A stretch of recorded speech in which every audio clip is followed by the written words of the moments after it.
नमस्कार, मैं चिराग जायसवाल। स्वागत है आपका अपने यूट्यूब चैनल पे। तो आज यूट्यूब पे मेरा बहुत दिनों के बाद ये वीडियो अपलोड होने वाला है और ये वीडियो बहुत इंपॉर्टेंट है क्योंकि आज के वीडियो में मैंने एक ही वीडियो में प्रयास किया है कि झारखंड में प्राइमरी टीचर से लेकर के प्रोफेसर तक की जो बहाली होती है उन प्रक्रियाओं का मैंने उल्लेख किया है, जिक्र किया है और इन प्रक्रियाओं के बारे में डिटेल्स में बताया है।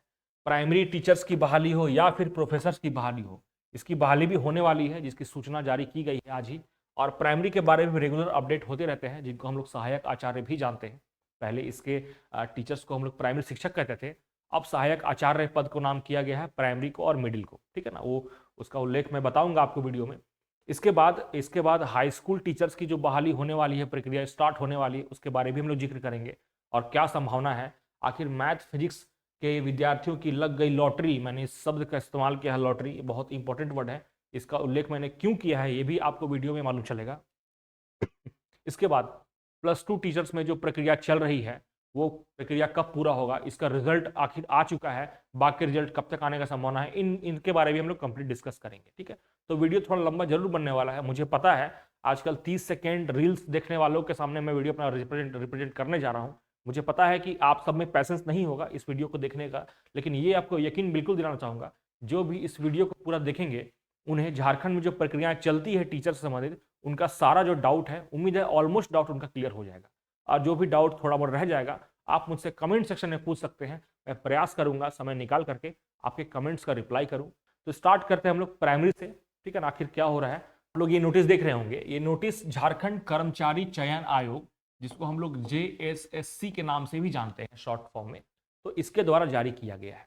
इस नोटिस में बताया गया है प्रारंभिक विद्यालय प्रशिक्षित सहायक आचार्य के बारे में एक नोटिस निकाला गया है।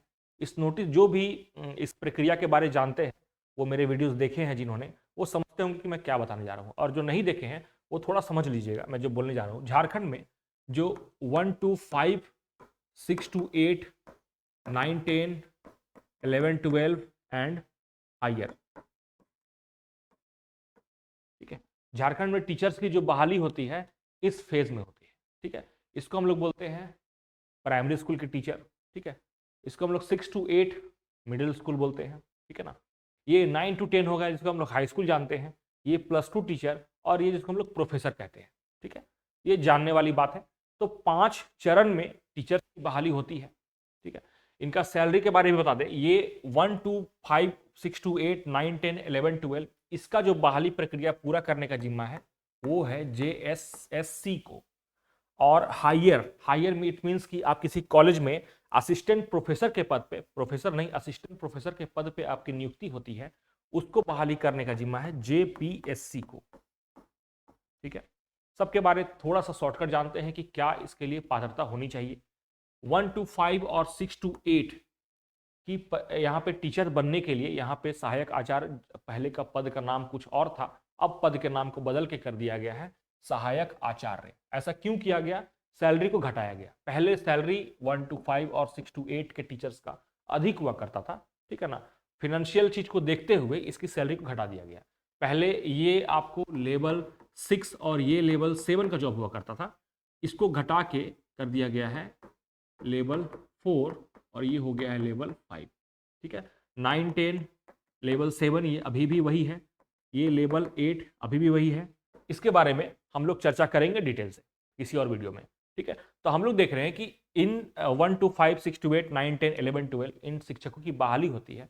तो 1 to 5 और 6 to 8 के लिए जो एलिजिबिलिटी होनी चाहिए वो होनी चाहिए आप जेटेड भी क्वालिफाइड होनी चाहिए, ठीक है। आपके पास इंटरमीडिएट या ग्रेजुएशन प्लस बीएड या डीएलएड जो भी अर्हता मांगी जाती है वो तो होना ही चाहिए, साथ में आप जेटेड भी उत्तीर्ण होने चाहिए, ये थी अर्हता। लेकिन सीटेट संघ के, सीटेट उत्तीर्ण के द्वारा एक संघ बनाया गया जिसमें कि ऐसा दावा किया, ऐसा डिमांड किया गया था हाईकोर्ट से, ठीक है ना, कि हम लोग को भी मौका मिले, क्योंकि जेटेट का आयोजन पिछले 7 सालों से झारखंड में नहीं किया गया है। हाईकोर्ट ने उनकी सुन भी ली और एक ऐसा नोटिस, एक ऐसा जजमेंट हाईकोर्ट के द्वारा जारी किया गया जिसमें कि जो भी ऐसे कैंडिडेट हैं जो सी टेट या नेबरिंग स्टेट के अगर टेट भी क्वालिफाइड है, संबंधित क्लास के अगर वो टेट भी क्वालिफाइड है नेबरिंग स्टेट के, तो उनको भी मौका दिया जाए, बशर्ते उन्हें 3 साल और फर्स्ट अटेम्प्ट में उन्हें जेटेट क्वालिफाइड करना होगा। ठीक है, शॉर्टकट में सारे मुद्दों के बारे में मैंने वीडियो डिटेल्स में बनाया हुआ है। आप चाहें तो मेरे चैनल्स में जाके एम्प्लॉयमेंट का जो मेरा प्लेलिस्ट है वहाँ पे डालिएगा, आपको सारा डिटेल्स उसमें मिल जाएगा। ठीक है, बहुत हम लोग डीपली नहीं जाएंगे उस पर। तो ये होता है criteria, eligibility criteria 1 to 5 and 6 to 8 का। ठीक है, तो इसमें ये प्रॉब्लम ये हो गया था कि अब हाई कोर्ट के जजमेंट के बाद बहुत सारे ऐसे उम्मीदवार हो गए जो कि जिन्हें फॉर्म भराया जाना था लेकिन उन्हें फॉर्म नहीं भराया गया। कुछ ऐसे भी मुद्दे आए जैसे कि पहले 1 to 5 के लिए बीएड वाले भी एलिजिबल हुआ करते थे, लेकिन सुप्रीम कोर्ट का जजमेंट के बाद में ऐसा हो गया है कि 1 to 5 के लिए अब बीएड वाले एलिजिबल नहीं है। तो वैसे लोग छट भी गए, तो कुछ लोग का एंट्री भी होना है और कुछ लोग का आउट भी जाना है। हालांकि एक बार सीटेट और नेबरिंग स्टेट वालों को मौका दिया गया था, लेकिन उसके बाद भी इसके बाद क्या हुआ, एक नई नियमावली बनाई गई झारखंड सरकार के द्वारा। उसके बाद ऐसे बहुत सारे और लोग आ गए हैं जो कि इसके लिए एलिजिबल हैं। तो इस नोटिस के द्वारा में कर्मचारी चयन आयोग के द्वारा एक नोटिस जारी किया और यह बताया गया कि संबंधित संशोधित प्रावधान जो भी संशोधन हुआ है नियमावली में, अभ्यर्थी की पात्रता पर पड़ने वाले प्रभाव की समीक्षा की जा रही है।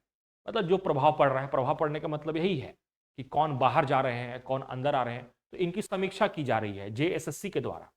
वर्णित स्थिति में 10/2/2024 से संभावित झारखंड प्रारंभिक विद्यालय सहायक आचार्य संयुक्त प्रतियोगिता परीक्षा 2023 के परीक्षा कार्यक्रम का पुनर्आयोजन आवश्यक हो गया है। इसका मतलब यह है कि आपको एट एनी कॉस्ट आपको फिर से फॉर्म भरने का मौका मिलेगा। तो वैसे सारे कैंडिडेट्स जो फॉर्म नहीं भर पाए थे, क्योंकि हम लोग सभी जानते हैं कि दोबारा फॉर्म भरने का मौका सिर्फ 4 दिनों का मिला था। ठीक है ना, उसमें भी सर्वर का प्रॉब्लम था, तो बहुत लोग का ये प्रॉब्लम हुआ था। बहुत लोग मुझसे बोले भी थे सर अब क्या करें, हम बोले भी थे रुक जाइए। एक और मुद्दा था कि हाईकोर्ट के द्वारा ये स्पष्ट किया गया था कि परीक्षा एटलीस्ट 3 महीने से पहले नहीं ली जानी है, लेकिन ऐसा डेट निकाला गया यहाँ पे कि 10 फरवरी 2024 को परीक्षा का आयोजन किया जाना था। हालांकि ये पॉसिबल नहीं था, हम ऐसा बार बार सभी को बोले भी थे, ओपनली वीडियो में ही बोले हैं। ठीक है, तो इसका पुनर्आयोजन आवश्यक हो गया है। परीक्षा का विस्तृत कार्यक्रम उपरोक्त अनुसार नए ऑनलाइन आवेदन प्राप्त करने की प्रक्रिया पूर्ण होने के पश्चात नए अभ्यर्थियों की संख्या के अनुसार परीक्षा दिवसों की आवश्यकता का आकलन कर यथाशीघ्र प्रकाशित की जाएगी। ठीक है, इसका मतलब जो भी फॉर्म भराया गया है या फिर जो भी फॉर्म भराया जाना है चेंजेस के अनुसार, उसके हिसाब से डेट्स फिर से अनाउंस किए जाएंगे, फॉर्म भराने का भी और फिर से परीक्षा का भी किया जाएगा। ठीक है ना, मतलब पहले जो 10 फरवरी था वो उम्मीद है कि अब आफ्टर आम चुनाव यही किया जाएगा, लोकसभा चुनाव के बाद ही इस परीक्षा का आयोजन किया जाना संभव है, ऐसा अभी तक के सीन को देखते मालूम चल रहा है। तो ये बात हुआ 1 to 5 और 6 to 8 का। ठीक है, इसके बारे में डिटेल जानने के लिए वीडियो मेरा दिया हुआ है बहुत सारा। आपको एक बात और बता दें, आप इनसे संबंधित अगर किसी भी तरह का और इन्फॉर्मेशन चाहते हैं तो सबसे रिलेटेड मैंने एक व्हाट्सएप ग्रुप बनाया हुआ है, वीडियो के डिस्क्रिप्शन बॉक्स में सबका लिंक मैंने दे रखा है, आप जाइए उस ग्रुप में जुड़िए ताकि आपको इसके रिगार्डिंग सारा इन्फॉर्मेशन मिलते रहे। इसके बाद हम लोग आते हैं हाई स्कूल टीचर। ठीक है ना, बहुत मोस्ट अवेटेड वैकेंसी झारखंड का एक समय हुआ करता था, आज भी और ये हमेशा रहेगा। रीजन बहुत ज़्यादा है, रीजन इसलिए है क्योंकि इसका ग्रेड पे 4600 है। 1 to 5 और 6 to 8 का तो लेवल कम कर दिया गया, 6 और 7 से घटा के 4 और 6, इसका लेवल 7 था और ये लेवल 7 ही रहेगा हमेशा के लिए। बहुत लोग बोल रहे थे कि इसके भी लेवल घटाया जाएगा, मैंने बोलता भी था कि ऐसा कुछ संभावना अभी तो नहीं है, देखा जाएगा बाद में। घटाया नहीं गया, लेवल 7 का ही जॉब रहा गया। लेवल 7 का मतलब है कि आप जैसे ही ज्वाइन करते हैं आपकी सैलरी मोटा मोटी 65,000 रुपया मिनिमम स्टार्टिंग सैलरी रहेगा। ये काफ़ी हैंडसम सैलरी है झारखंड में। ठीक है ना, इतना सैलरी या कुछ ही स्टेट में दिया जाता है या फिर सेंट्रल गवर्नमेंट को दिया जाता है जो परमानेंट होते हैं उनको। ठीक है, इसके बाद इस लेटर में ये कहा गया है, ठीक है, देखिए एक्चुअल में ये लेटर जो है ना ये जारी किया गया है गैर योजना मद में स्थानांतरित करने की स्वीकृति के संबंध में। ठीक है ना, सबसे पहली बात कि गैर योजना क्या होता है कि आप अगर सरकारी नौकरी में, सरकारी टीचर्स बनने में या किसी भी सरकारी के लिए आप इंटरेस्ट रखते हैं तो इन शब्द का मतलब भी जानना जरूरी है आपको। तो इन टर्म के बारे में बता दूं आपको, गैर योजना क्या होता है। गैर योजना कहते हैं नॉन प्लानिंग, इंग्लिश में इसका ट्रांसलेशन हुआ। होता क्या है इसका मतलब, जैसे कि आप समझिएगा हम लोग अपने घर के खर्चे चलाते हैं तो कुछ ऐसे जरूरतें होती हैं जो हम लोग जहाँ पे कटौती कर नहीं सकते हैं, जैसे कि चावल, आटा, नमक, तेल, यहाँ पे हम लोग चाह के भी कटौती नहीं कर सकते हैं, वो हम लोग को परचेज करना ही करना है, वो नॉन प्लानिंग में आ गया। ठीक है ना। इसके लिए आपको प्लानिंग करने की जरूरत नहीं है, ठीक है, गैर योजना। और कुछ खर्चे ऐसे होते हैं जो कि हम लोग के इनकम पे डिपेंड करता है, जैसे वीकेंड पे मूवी देखना, कहीं बाहर ट्रिप पे जाना, ठीक है ना, कुछ कहीं इंटरटेनमेंट पे जाना, कुछ बढ़िया चीज परचेज करना, शॉपिंग करना, ये सब प्लानिंग किया जाता है इसका, ठीक है। या फिर अगर अधिक आपके पास इन्वेस्टमेंट के लिए पैसा है तो कहीं कुछ प्रॉपर्टी लेना, ये सब प्लानिंग का हिस्सा है। और एक हो गया नॉन प्लानिंग, जो जिसके लिए आपको प्लानिंग करने की जरूरत नहीं है, जो आपके लिए मैंडेटरी है, आपको करना ही करना है। तो सरकार के साथ भी ऐसे ही केस है, सरकार भी अपना एक फंड बनाती है दो तरह का, एक होता है नॉन प्लानिंग, दूसरा होता है प्लानिंग। तो पहले जो इन टीचर्स की बहाली होती थी, इनको प्लानिंग में रखा जाता था। प्लानिंग मतलब कि इनके लिए कोई ऐसा नहीं था, फंड था ही, इनके लिए फंड इकट्ठा करना पड़ता था, कहीं से व्यवस्था करना हो, चाहे जो भी सिस्टम था। मतलब कि उसमें होता क्या था, जो टीचर्स इनके बहाल हुए हैं उनकी सैलरी बहुत अपडेट नहीं रहती थी। ऐसा भी होता था कभी कभी कि 6-6 महीना तक टीचर्स को सैलरी नहीं मिलता था।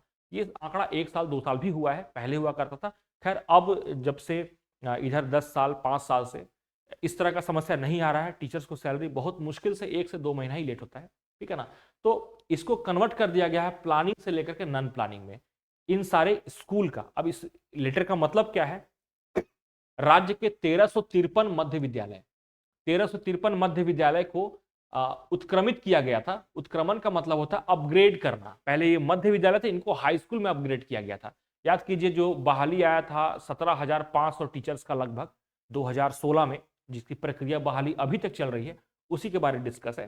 तो यहाँ पर क्या है कि इन जो स्कूल है, ये जो विद्यालय यहाँ पे है, 2000 वित्तीय वर्ष 2006-7 में 9-10 10-11 11-12 ये वित्तीय वर्ष है, ठीक है ना। और ये उत्क्रमण संबंधित संकल्प थी, मतलब 2000 इस डेट को इतने विद्यालय उत्क्रमण किए गए। इस लेटर का मतलब ये है, इस डेट को इतने किए गए, ये डेट को ये है, ये मतलब ये डेट वाइज है, इतने इतने विद्यालय का उत्क्रमण हुआ है इस वर्ष में, ठीक है। और संकल्प संख्या है, कोई भी सरकारी द्वारा कुछ भी लेटर निकलता है, जैसे ये भी लेटर निकला हुआ है, तो आप देखिएगा यहाँ पे एक ये दिनांक है, ये पत्रांक है, इसको हम लोग दिनांक पत्रांक कहते हैं, ठीक है ना। तो यही डेट यहाँ लिखा हुआ है, देखिए ये 3270, ये 644 है, और ये डेट है 15/12/2007, ये है 23/2/2024, मतलब आज का ही लेटर है ये, ठीक है। उसी तरह से 15 दिसंबर 2007 को एक लेटर निकला होगा, जैसे ये लेटर निकला है, उसी लेटर में ये निश्चित किया गया था कि इतने विद्यालयों का उत्क्रमण किया जाना है मध्य विद्यालय से हाई स्कूल में। मतलब कि जहां पहले जो स्कूल 8 क्लास तक चलता था, वो विद्यालय अब 10th क्लास तक हो गया है। इसका मतलब यही था। इसके बाद इस तरह से ये 6 बार हो चुका है उत्क्रमण।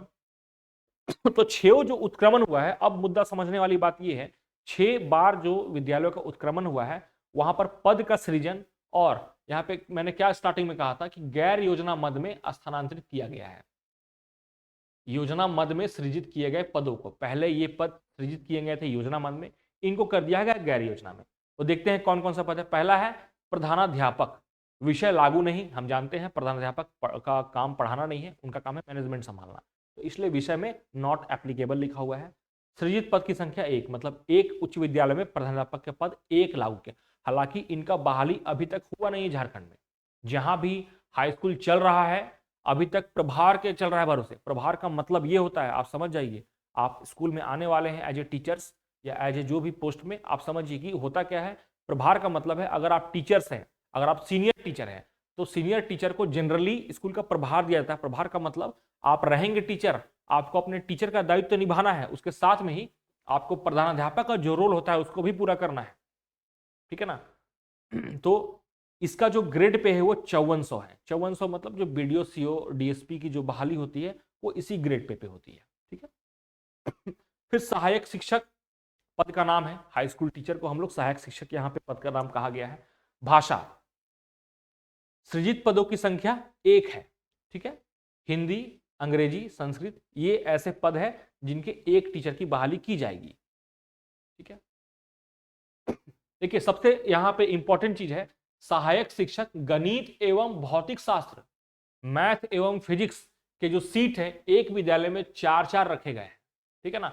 तो मैथ और फिजिक्स सब्जेक्ट जो लिए हैं, जो बीएड कर रहे हैं, जो बीएड कर चुके हैं, जिनसे कोई एग्जाम मिस हो गया है, तो अभी भी समय है, आप लोग इसका जो सिलेबस था पिछला बार हाई स्कूल का सिलेबस, उसमें लग जाइए अभी से। झारखंड में सिलेबस बदलने वाला नहीं है, वही सिलेबस रहेगा। आप अभी से लग जाइए, ऐसा निश्चित है कि बहाली आज आए कल आए जो भी हो, अगर सीट का अगर पद का सृजन हो गया है तो सरकार की बहाली देनी मजबूरी है, वो बहाली कराएगी ही कराएगी। मजबूरी क्या है, कोई भी सरकार चाहती है कि हम सरकार अच्छे से चलाएं, विद्यालय हमारे अच्छे से चले। बहुत सारी समस्याएं होती है, वो इग्नोर करने की बात है, लेकिन विद्यालय चलाने के लिए अब टेक्निकली किसी भी विद्यालय में 4 सीट रहेंगे मैथ और फिजिक्स के। बहाली हुई जो हुई है वो एवरेज हर एक विद्यालय में 1 मैथ और फिजिक्स का हुआ है। इसका मतलब जितना सीट आया था उसका 3 गुना सीट तो और कम से कम बहाली आएगा ही। किसका? मैथ फिजिक्स का। इसलिए मैंने जो शब्द का इस्तेमाल किया है कि लॉटरी लग गई। एक्चुअल में लॉटरी यही है। 2016 में जब बहाली आया था लगभग 18,000 पद का, जिसे मैंने तभी 17,500 कुछ कहा था, ठीक है, लगभग 18,000 मानते राउंड फिगर में। तो एक्चुअल में ये लॉटरी था सभी के लिए। किसके लिए? जो उस समय बीएड किए हुए थे। क्योंकि याद रखिएगा, झारखंड में या फिर किसी भी स्टेट में इतनी बड़ी बहाली, इवन कि सेंट्रल में भी इतनी बड़ी बहाली जनरली नहीं आती है। और बड़ा बहाली का ये एक बड़ा बढ़िया चीज होता है कि आप अगर थोड़ा सा भी अच्छे से मेहनत कर दें तो आपका नौकरी फिक्स हो जाता है। यही 18,000 के जगह में आप इमेजिन कीजिए कि 1800 बहाली आता तो कंपटीशन 10 गुना अधिक हो जाता, ठीक है ना। तो उस समय एक्चुअल उन लोगों की लॉटरी था जो उस समय बीएड किए हुए थे। तो ये भी उन लोगों की लॉटरी है जो मैथ और फिजिक्स में ग्रेजुएशन है प्लस बीएड किए हुए। इनके बारे में एक बात ध्यान रखिएगा, पिछले बार था कि जो मैथ फिजिक्स 2 सब्जेक्ट मांगा गया था ग्रेजुएशन में, और दोनों आपका सब्सिडी रहे, ऑनर्स है, डजेंट मैटर, दोनों ही एलिजिबल थे। इस बार अगर आप सब्सिडरी विषय आपका दोनों में, मतलब कि अगर ऐसा केस है जिनका केमिस्ट्री ऑनर्स है और सब्सिडरी है मैथ और फिजिक्स, तो वो एलिजिबल नहीं है। ऐसा नोटिस आ चुका है। तो उनके लिए वो जो है उनको कुछ अलग विषय का तैयारी करना होगा जिसमें के लिए वो एलिजिबल है, या फिर वो किसी के लिए भी एलिजिबल ना हो, ऐसा भी हो सकता है, ठीक है। तो हम लोग देखते हैं कि मैथ फिजिक्स के बाद में केमिस्ट्री, बायो, इतिहास और नागरिक शास्त्र, भूगोल, अर्थशास्त्र, फिजिकल एजुकेशन, संगीत, ठीक है ना। लिपिक मतलब होता है क्लर्क, आदेशपाल मतलब प्यून। प्यून का 1 सीट था, पहले 2 कर दिया गया। मतलब 15 पद का तैयारी हुआ है हर एक विद्यालय में करने का, प्रधानाध्यापक, टीचर्स, क्लर्क और प्यून को मिला करके। जनरली क्लर्क और प्यून की जो बहाली होती है वो अनुकंपा पे होती है। अनुकंपा का इसका मतलब ये है, अगर किसी राज्य कर्मी का ड्यूटी के दौरान या ड्यूटी के आवर में या फिर 60 वर्ष पूरा होने के पहले उनकी मृत्यु हो जाती है किसी कारणवश, तो उनके जो उन पे जो डिपेंडेंट है, उन पे जो आश्रित है, उनको उनके योग्यता के आधार पे या तो क्लर्क या तो प्यून की नौकरी दी जाती है झारखंड सरकार के द्वारा। तो ये पद जनरली अनुकंपा से ही भरे जाते हैं, ठीक है। यहाँ पे प्रथम फेज में 9 उत्क्रमित 338 मध्य विद्यालय। देखिए हर एक शब्द का मतलब समझिएगा। प्रथम फेज का मतलब क्या? प्रथम फेज का मतलब इससे बात किया गया है, ठीक है। प्रथम फेज, ये फर्स्ट फेज है। शब्द को समझिएगा, लेटर पढ़िएगा 3 बार 4 बार, आपको क्लियर सब कुछ हो जाएगा। तो हम लोग बहुत डिटेल में नहीं पढ़ेंगे क्योंकि वीडियो ऐसे ही लंबा बन रहा है। शेष 9 वृत्त, ठीक है, उक्त सभी पद योजना मद में सृजित किए गए हैं तथा वित्तीय वर्ष 7-8 से ही माध्यमिक शिक्षा निदेशालय अंतर्गत योजना मद से वेतन आदि भुगतान हेतु राशि का प्रावधान किया जा रहा है। मतलब इसका सृजन जो हुआ था योजना से हुआ था, इसी को गैर योजना में किया गया है, ठीक है। इसके बाद हम लोग आते हैं +2 टीचर में, जिसकी परीक्षा की प्रक्रिया चल रही है 11 विषयों में। 11 विषय में से 4 विषयों का रिजल्ट आ चुका है। इसमें है कि पहला physics, chemistry, bio and geography. 4 विषयों का रिजल्ट आ चुका है डॉक्यूमेंट वेरिफिकेशन के लिए। इनकी डॉक्यूमेंट वेरिफिकेशन की भी प्रक्रिया हो चुकी है और इनका फाइनल रिजल्ट भी 17 फरवरी 2024 तक रेडी हो चुका है, ठीक है ना। वो लेटर भी जारी किया गया था जिनमें 30 ऐसे कर्मियों की नियुक्ति की गई थी रिजल्ट को फाइनलाइज करने के लिए, और इसकी प्रक्रिया भी पूरी कर ली गई है। उम्मीद है कुछ ही दिनों में, हो सकता है कि आचार संहिता लगने से पहले इसके रिजल्ट का प्रकाशन कर दिया जाए, ठीक है। इसके बाद रिजल्ट का प्रकाशन होने के बाद में जल्द ही उम्मीद है कि बाकी जो रेस्ट सब्जेक्ट बचे हुए हैं, 11 सब्जेक्ट में नियुक्ति हुई है, तो 11 में से 4 हुआ, बचा 7। जो 7 सब्जेक्ट है उनके लिए भी जल्दी ही डीवी के लिए लिस्ट जारी किया जाएगा उम्मीद है कि सभी लोग जो वेट कर रहे हैं, प्रतीक्षा कर रहे हैं, उनकी प्रतीक्षा घड़ी जल्दी खत्म होने वाली है। कुछ उम्मीद कीजिए, कुछ पॉजिटिव, कुछ बढ़िया होगा, ठीक है, बाकी जो होगा देखा जाएगा। तो इस लेटर, ये भी लेटर आज का ही है, 23 फरवरी 2024। मैंने कहा ना, उमा शंकर सर जो है वो काफी लग गए हैं सारी चीजों को दुरुस्त करने में, ठीक है। इसमें यह कहा गया है कि 280 विद्यालय, ठीक है, +2 में उत्क्रमण हुआ था 2017 में, ठीक है।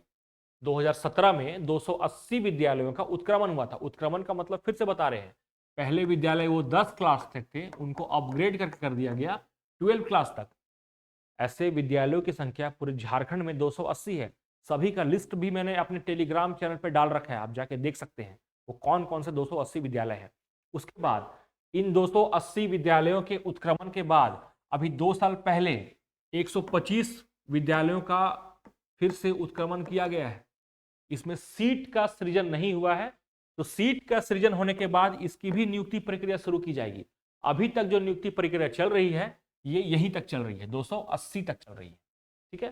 तो अभी तक किसी भी लेटर में जिक्र नहीं है 125 विद्यालय जिनका उत्क्रमण हुआ है 2000, अभी 24 चल रहा है, 21 में हुआ उनका उत्क्रमण, ठीक है। तो इनकी भी प्रक्रिया स्टार्ट जल्दी ही होगी, श्योर है, ठीक है ना। हो सकता है 6 महीना लगे, साल भर लगे, लेकिन आपकी तैयारी अगर दुरुस्त रहे तो ये श्योर है कि हो जाएगा। होता क्या है यहाँ ना कि सरकार जब भी लगती है इस पे, सारे काम चल रहा है अभी, ये सब लेटर हो सकता है आपको मिलता भी नहीं अगर मैं सर्कुलेट नहीं करता तो, लेकिन होता क्या कि सरकार इन सब प्रक्रिया पे लगी हुई है। आप लगते कब है, जब वैकेंसी JSSC के द्वारा जारी किया जाता है। इसमें हम लोग देख रहे हैं इस लेटर में कि 280 विद्यालयों का जो उत्क्रमण हुआ है, ठीक है, +2 में, तो इनके भी पद को योजना मद से गैर योजना में ट्रांसफर किया गया है। वही बात है, गैर योजना मद में स्थानांतरित करने की स्वीकृति, मतलब वो भी टीचर्स की सैलरी जिनकी प्रॉब्लम होती थी अब उनको समस्या नहीं होगा। तो ये सब भी ये जो लेटर निकला है, लेटर में अधिकारी की भूमिका तो रहती ही है। इसके लिए सभी टीचर्स जो है, जितने भी टीचर्स झारखंड में हैं, सभी उमा शंकर सर हो चाहे जो भी आला अधिकारी हो, सबको उनको बधाई, सबका धन्यवाद उनको है कि वो इतना बढ़िया टीचर्स के लिए इतना बढ़िया कदम उठाएं। लेकिन इसके लिए भी टीचर्स काफ़ी समय से लंबी मांग कर रहे थे कि हमें गैर योजना में किया जाए। अगर हम लोग सैलरी को लेके ही श्योर नहीं रहेंगे, हमें कब मिलेगा कब नहीं मिलेगा, तो हो सकता है हमारा काम में मन ना लगे।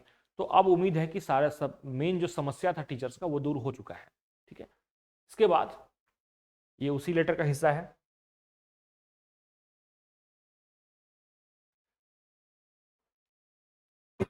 अब आते हैं हम लोग प्रोफेसर बहाली, जिसका डिस्कस किए थे, जो कि government of Jharkhand department of higher and technical education के द्वारा जारी किया गया है, ठीक है। ये जो बहाली प्रक्रिया है, मैंने बताया भी था, इस बहाली प्रक्रिया को पूरा करने का जो जिम्मा मिला है वो है JPSC संस्था। सब कोई सुने ही होंगे, JPSC, Jharkhand public service commission. तो उनको जिम्मा मिला है इस प्रक्रिया का पूरा करने का, या यूं कहें तो इसको आयोजन कराने का। खैर मैं इस पे डिटेल्स में वीडियो बनाऊंगा, 35 पेज का ये PDF फाइल है। इस फाइल को मैंने अपने टेलीग्राम चैनल पर डाल रखा है, उसका लिंक आपको मिल जाएगा डिस्क्रिप्शन बॉक्स में, ठीक है। तो इसका भी आप अभी से लग जाइए प्रिपरेशन। देखिए जेट के बारे में मोटा मोटी ये जान जाइएगा कि जेट का आयोजन एक बार हुआ था 2008 में, ठीक है। और जेट के ही प्रमाण पत्र के आधार पे डायरेक्ट प्रोफेसर बहाली हो गया था झारखंड में। लेकिन उसके बाद उस बहाली प्रक्रिया पे लग गया CBI जांच। CBI जांच में ऐसा पाया गया कि बहुत भारी अनियमितता हुई है और JPSC के द्वारा सारे डॉक्यूमेंट्स को जला दिया गया है ना। बड़ा मतलब विचित्र मुद्दा हुआ था कि JPSC के द्वारा जितने भी डॉक्यूमेंट्स थे इस एग्जाम के रिकॉर्डिंग सबको नष्ट कर दिए गए, क्योंकि ऐसा कहा गया CBI के द्वारा कि बहुत बड़े रूप में अनियमितता हुई है। तो उसके बाद क्या हुआ कि UGC, यूनिवर्सिटी ग्रांट कमीशन, ठीक है ना, वो जो है JPSC को बोली कि जब तक CBI जांच पूरा होकर आपको क्लीन चिट नहीं मिलेगा तब तक आपको हम अगला जेट का आयोजन करने की अनुमति नहीं देंगे। ऐसा बोला गया। किसके द्वारा? UGC के द्वारा। 2008 की बात मैं बता रहा हूँ, 8 के बाद घटना हुई है। अब आ गया 2024, 16 साल बीत गए, ठीक है ना।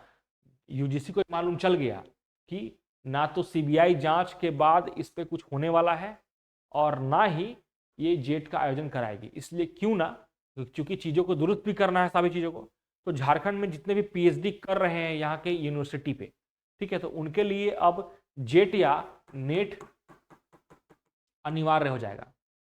एक बात यहाँ पर ये बेनिफिट है साइंस कैंडिडेट के लिए, क्योंकि साइंस का जो सब्जेक्ट है जिसमें नेट का आयोजन, नेट की परीक्षा पास करने के लिए आयोजन कराती है संस्था, वो है CSIR, ठीक है। और आर्ट्स के सब्जेक्ट है उसको कराती है कंडक्ट UGC।